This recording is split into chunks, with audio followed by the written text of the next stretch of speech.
Hey Facebook peeps. Hope everyone is having an awesome Valentine's Day and you're getting your smooch on and enjoying your day. So figured today would be a good day to just kind of jump on and do a video. I know it's been a while since I've done one, and since it's all about love and relationships, I figured I'd pop on and share a little bit from some stuff that I was writing in my upcoming book, the second book that I'm still working on the first book, in conjunction with. Don't judge me. It's a process. The first one will be done soon, but the second one I'm having a lot of fun with, and I was working on this chapter that I was writing about all these different dynamics, these aspects of self that I've embodied, these dualistic aspects over the years, throughout my entire life. And like, for example, the spaz and the Lolita, or the seductress, or the bitch, or the people pleaser, or the the love addict chaser, or the runner, or the saint or the sinner. Like, these have always been aspects of myself that I go back and forth with between all of them my whole life. And I wrote about this in book one, about how, like, a lot of people that have been through any kind of sexual trauma, they either get hyposexual or hypersexual. Hyposexual is when you don't want to be touched and you kind of go into yourself and you just, you retract from sex and touch and relationships. And some people go that route after an incident, whereas other people go the other way and they get really sexually promiscuous. They become hypersexual and they start engaging with sex with everybody, and it becomes like an addiction. And for me, there's the other type that's like me, that swing back and forth throughout life between the two, of going like without for a long time, or then like overindulging, so I would do this pattern my whole life where I would, get involved with somebody and it would be a draining relationship, and then I would go years without another one. And so that's another dynamic, that I talked about in book one, but it kind of ties into this stuff that I'm talking about, these dualistic aspects, in book two.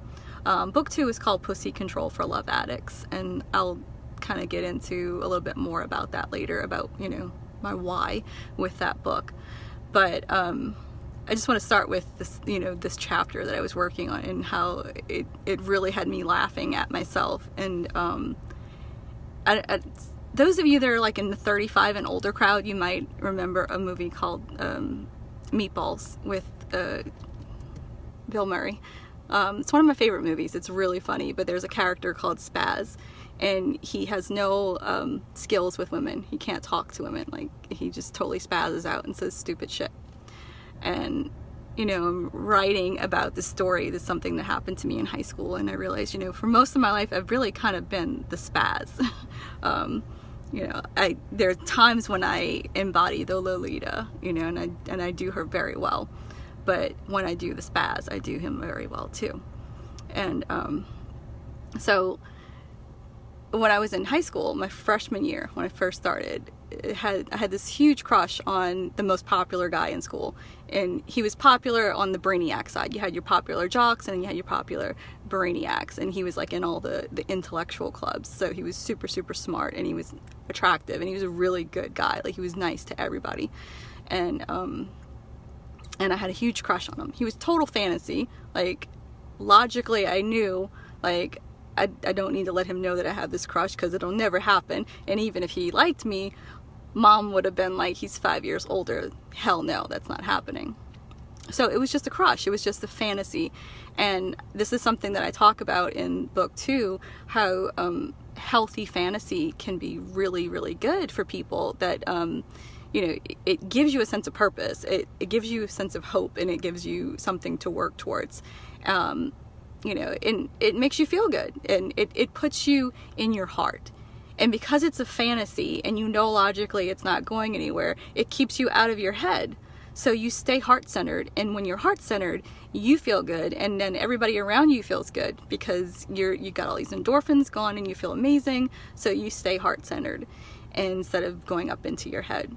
And so that's like the benefit of having healthy fantasy, and I encourage people to have that, you know, like that's, you know, why I'm always like super, you know, over the top with poetry and sharing all this, you know, romantic sappy shit that I do, because it keeps me heart-centered, you know, even though it might be a fantasy sometimes, it keeps me heart-centered, but and out of my head, because the thing is, when something goes from being pure fantasy to the possibility of reality, you jump into your head and shit gets real, and you get scared and you do stupid shit. You spaz out like I did with this guy. So I had this crush, and I slipped a love note in his locker one day. I didn't sign it, you know, I didn't want him to know it was me. I just wanted to see his reaction. I wanted to see him light up, you know, that, you know, somebody loves him. It was like adoring him. So, you know, he opened it up, and, you know, he had the reaction that you know, was looking for. He got all happy and excited, and I felt good because he felt good, and that's all I needed. Like, I didn't need him to know that it was me, and I figured we'd never know it was me. But, you know, the person that was supposed to be my friend told his friend that I had a crush and that I wrote the note. And so then one day I'm walking down the hallway, you know, I'm thinking, because he knows, but he's never going to talk to me, so it doesn't really matter. I was mortified, but I didn't really worry about it until the day that he approached me. So I'm walking down the hall, and he comes walking up next to me, and he puts his arm around me, and he's like, "Hey, how you doing, cutie?" And I just totally spazzed the fuck out. I'm like, I forgot how to speak. I forgot how to think. Like, I'm just like, oh my God, he's actually talking to me. And the only word that I could manage was, "Hi." As I'm looking at my feet and turning 50 shades of red, I'm just totally spazzing out over this guy that he's talking to me. And because, you know, he had this strong, dominant, masculine energy, and he came right at me into my aura, and he just knocked my masculine out the way. That protective masculine got, you know, out the way. So then my feminine was left unprotected, and she just totally reduced to this, you know, blushing schoolgirl, like, oh my God, what do I do, you know? And it happened so fast, I really couldn't even think what to say, anything to say. And then he darted into his class, and he was like, "I'll talk to you later, cutie." And so what happened was I immediately jumped from my heart into my head, and I was like, holy shit, he knows I like him. He talked to me. He's gonna talk to me again. What happens when he talks to me again? I'm gonna spaz out again. I can't spaz out again. What am I gonna do? Like, I'm just freaking out, right? So now I'm totally in my head. I'm totally in my protector masculine, like, because now the fantasy is kind of like starting to be a little bit of a reality. Like, you know, not that it's actually gonna go anywhere, but still, he's talking to me, and, you know, what if something happens? You know, like, now it's getting real, and I'm getting scared. And so what happens is, like, the next day I'm walking down the hall, and he's coming down, you know, the hall towards me, and we make eye contact, and he smiles and he waves, and of course I look behind me like, he's not talking to me, right? And I'm like, yeah, he is. Oh shit, he is talking to me. He's coming to talk to me. Like, oh my God. And he's coming at me. And so what do?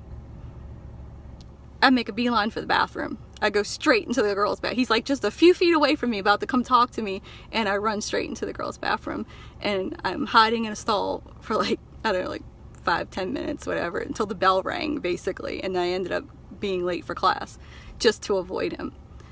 And so I did this for, like, you know, until I got a boyfriend, like a, you know, safe, nerdy boyfriend. I just avoided him. He kept trying to talk to me, and I would just avoid him. And I'm sure from his perspective, it looked like I was just dissing him. Like, you know, like, you go to talk to somebody and they run from you, you're like, what the fuck, you know? But it wasn't that I didn't want to be bothered with him. It's just that I spazzed out. I didn't know what to do, you know, because his masculine energy was too strong, and it really pushed me into that, you know, feminine, girly energy. Like, oh my God, you know, like, I don't know how to handle this. And so yeah, I was writing the book, and I'm thinking to myself, Jen, God, I wish I could go back and kick my own ass. Like, You had your dream guy literally coming right at you and you ran. What the fuck is wrong with you? Right? But then I got to thinking, like, how many of us do this in life as it is? Because these self-sabotaging things that we do as adults, you know, they've been around since we were kids and teenagers. We've always done them. It's just that we didn't really have the self-awareness back then to know what we were doing, and now we do. Well, some of us do. Some of us still don't, right? So we're still doing the same shit subconsciously without realizing it. But, you know, I was like, why did I do that? But how many times have you been in that situation where, you know, you've got everything you want coming towards you, the life you want, the success, the, you know, the career, the business, the love, it's coming towards you. It's there. It's becoming a reality. And you're like, oh shit, I gotta go hide. So, you know, that's like what I've been doing my whole life with so many, you know, relationships and business and everything. But, you know, I was laughing at that particular incident, how stupid I was. Like, this was like my dream guy, and I just totally fucked it up. But I wasn't thinking that I had no self-awareness of why I was doing it back then, like to protect myself. I just, you know, I was in survival mode. Like, I gotta go hide. He's coming for me. I gotta go hide. And so then as I'm writing the book, I'm also thinking about the other layer to this, which is, like, why was it that I was able to be the Lolita with some guys and not others? And what I realized is that the guys that I was the Lolita and the seductress, they were more in their feminine energy. They were the shy, nerdy type, you know, and when I got that vibe from them that they were interested, but, you know, they were scared, that's when I was able to stay in my protector masculine and just in that sexual aggressive masculine energy. And I was able to approach them and be like, hey, sexy, you know, and you know, these were the nerd guys that I would, you know, meet up with in the hallway, you know, between classes under like a dark stairwell and push their ass up against the wall and just kiss them like they've never been kissed. And, you know, it'd be like, holy shit, you know, like I was good at being the Lolita. I was really good at it and I enjoyed it. But then when a guy with that strong masculine energy would come at me, one of two things would happen. If it was a guy that I wasn't interested in, it would just be a total repulsion, like, get the fuck away from me. But if it was a guy that I was interested in, it would still be that energy of get the fuck away from me, but don't go too far. I really, really like you. I really adore you, but don't get too close. Like, it was that, you know, push-pull. You know, I wanted him, but I was fucking scared. Like, I didn't know what to do. And, so yeah, and then like I thought about this like on, you know, and another layer that I addressed, like, and this is something I talk about in book 1, and how there's times when I've been the independent codependent and there's other times that I wasn't. And so then this brought me to the aspect in book 2 where I start talking about the dualistic nature of being the people pleaser and the bitch and going back and forth between those two. And so, you know, the guys that were nerdy and they're feminine, you know, that I had to do all the work. I don't know, I was the pursuer, I was the initiator sexually, I did it all. With those guys, you know, the bitch was there from the beginning.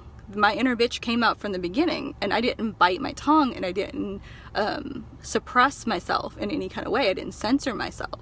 And the bitchier I was, the more they clung to me, the more they wanted me. And I'd have these guys that I'd be like, I can't do nothing to get rid of this motherfucker. Like, he just won't go away. Like, why can't he go away?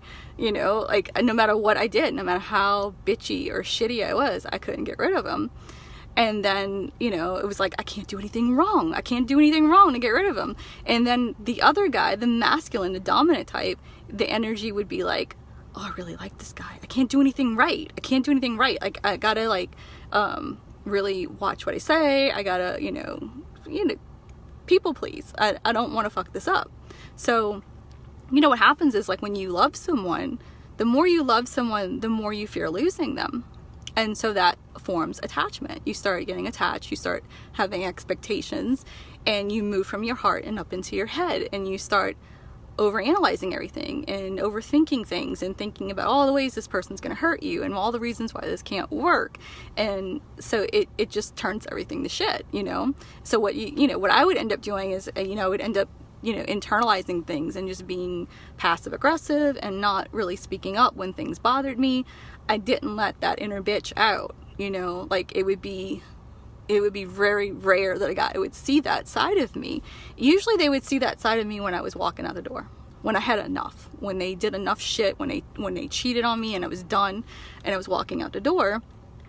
Then the bitch would come out. Then I would be like, you motherfucker, you did this. Like, I can't stand this shit that you do. Like, I would just run down the list and I would throw it all at them.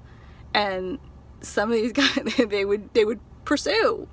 They would pursue out because, like, they were starting to get lazy in the relationship because, they weren't really seeing all of me. They weren't getting that. They weren't getting that, that challenge. And so when they got the challenge at the end, they were like, oh, this is someone I haven't seen yet. Oh, I like her. Say, come back, and by then I'm like, no, you cheated on me, I'm done. And in retrospect, I thought, well, maybe if the bitch had come out sooner, I wouldn't have been cheated on. Maybe if I would have set that boundary sooner, the relationship wouldn't have turned to shit.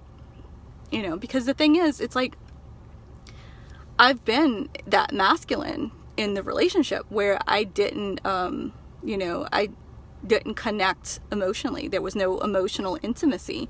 So I could take him or I could leave him.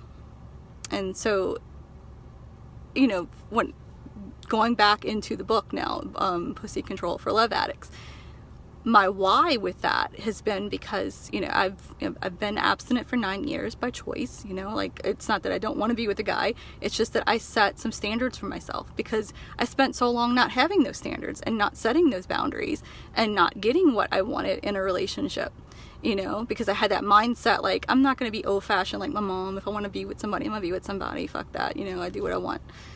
And then, I would jump in too soon sexually with a guy, and then it would fizzle out, and then I would be like,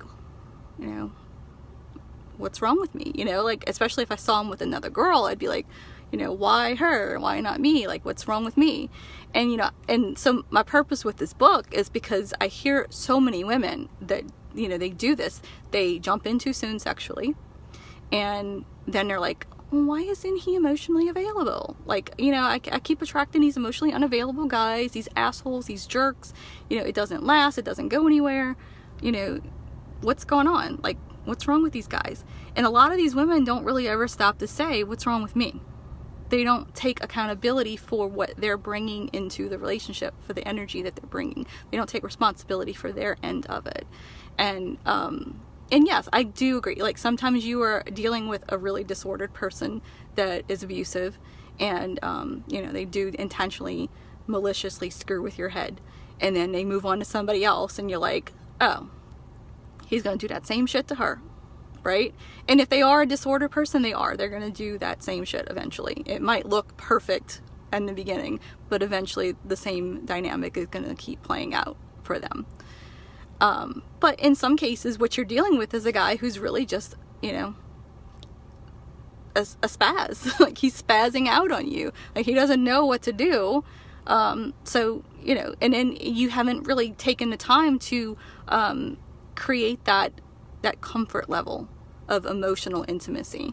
So at that point, you have sex, you have this sexual connection, but that's it. You don't have the emotional intimacy. So when you don't have the emotional intimacy, he could take you or he can leave you. And I understand this now because I understand that when I was in my masculine dynamic dealing with a feminine guy, that that there was no emotional intimacy because we jumped in too soon sexually. I could take him or I can leave him. I'm going to be the biggest bitch. I'm going to be the full version of myself. And if he doesn't like it, bye. If he does something I don't like, bye. It's easy to let go when you haven't invested anything.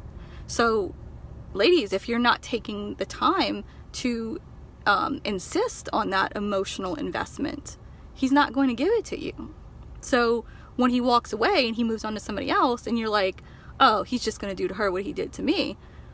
Not always.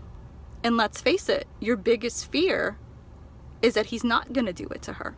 Your biggest fear is that he's going to have that healthy connection with her, that he's going to have that happily ever after. And you're going to have to face the fact that there's something wrong with you. that you didn't show up to that relationship with a level of respect for yourself and for him that's needed. Because, ladies, you tend to really forget the fact that just as much as we hate being treated like a piece of meat, like, oh, you're so fucking hot, let's have sex, guys kind of get sick of that too. There are guys that actually want, as much as they want sex, they also want to be valued for their heart and their mind and their soul and what they bring to the table. And, and not just how attractive they are or how good they are in bed. They want to be valued for more than that. They'll take the sex if that's all they can get. Okay? They're not going to turn it down. They'll take it. But on some level, they don't feel valued. Because you didn't set a standard for them to step up to, for you or them. So in a sense, you've disrespected yourself and you've disrespected them because you haven't allowed them the space to show you their layers, to show you, the best parts of them so that you can fall in love with those parts.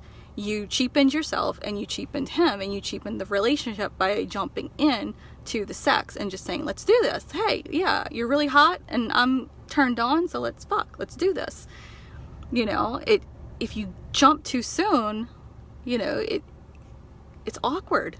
It's awkward, and then he has no reason to emotionally invest. And he could take you or he can leave you. And as soon as you piss him off, he's going to leave you. It's that simple. So, and he doesn't feel valued. He doesn't feel valued. Like you didn't value him enough to take that time to know his layers. And guys, this is directed at you too. You don't have to just wait for a woman to set the boundaries. You can do that yourself. You can say, you know what, I want you, but I'm not going to have sex with you until we, go deeper and we get to know each other and we cultivate some emotional intimacy. You have the ability to do that too. Take accountability for that. But ladies, take accountability for your end too. Don't just, go, oh, well, he screwed me over and he did these things to me and he said these things to me and he's just going to do it to the next woman. Maybe he will, but maybe he won't, and you got to look at how you're showing up, because if you are easily jumping in and not demanding that level of respect and intimacy and connection before you open your legs to him, you're just as much to blame. You're just as much to blame. And it's not fair to go and demonize him for, way he treated you when you didn't really hold yourself to that level of respect and you didn't hold him to that level of respect. So that's a lot of what's going to be in Pussy Control for Love Addicts. It's going to be me talking about that kind of stuff and, how to embody that, the love addict and be that person, but still have your standards and still respect yourself and still respect the guys that you're dealing with. And, and if you're somebody that wants to be promiscuous and have sex with a lot of people, there's nothing wrong with that. This is not judgment. Okay. If you want to sleep with this guy and then sleep with that guy and then sleep with that guy, do it. Have fun, live your life. There's nothing wrong with that. But it's not fair to do that and have this level of expectation from a guy, but you don't take the time to allow him to meet that level of expectation. You hold him to that level of expectation after you've given him the sex, after you've taken the emotional intimacy connection away. It's hard. It's really hard. It's awkward to have sex with somebody. I mean, how many of you done this? You've had sex with somebody and then you try to have the pillow talk, and it's just weird. It's just really awkward. Like, oh God, I just allowed this person inside of my body and now we don't know what to talk about. Now he won't tell me anything personal about himself. Now he won't let me in. So here's the thing. Don't let him inside of you until he lets you inside of him. Inside of his heart, inside of his mind, inside of his soul. Take your time. And not enough people take their time because, we're being driven by our hormones and all kinds of other factors, which I'll talk about in the book. But yeah, I just wanted to throw this out there and bring that up. And, you know, how, you know, if any of you have spaz stories that you want to share, you know, feel free, put it in the comments. I love hearing people's stories. But, you know, I've been the spaz more than I've been the Lolita, you know, unfortunately, you know, which is why I don't really like to do Facebook Lives, because I feel like a spaz. But, yeah, I feel like if we can learn to embody all of these, you know, the spaz and the Lolita, the love addict and the, you know, the runner to a degree when we need to, you know, we shouldn't run too much. But, you know, the bitch, definitely get in touch with your inner bitch, you know, and I don't mean bitchy like, you know, nagging and mothering a guy. I mean, just being able to speak your truth and who you are and not compromise yourself, and being able to set boundaries and, you know, ask for what you want in that relationship before it gets to the physical level.